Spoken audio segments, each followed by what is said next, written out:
Doctor Santosh Kumar, निदेशक surgeon, coat अस्पताल, पटना। आज हम बात करेंगे लेप्रोस्कोपिक सर्जरी से गॉल ब्लैडर का ऑपरेशन पर। उसके फायदे: चीरा कम लगता है, ब्लीडिंग कम होती है, दर्द कम होता है, आप जल्दी से रिकवर कर जाते हैं, अस्पताल में कम दिन ठहरना होता है, दाग कम आता है, इंसिजनल हर्निया की संभावना बहुत कम न के बराबर होता है, और इसमें जो दाग आता है उसको मिटाया जा सकता है आसानी से।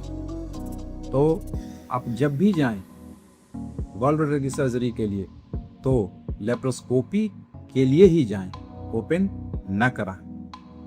धन्यवाद।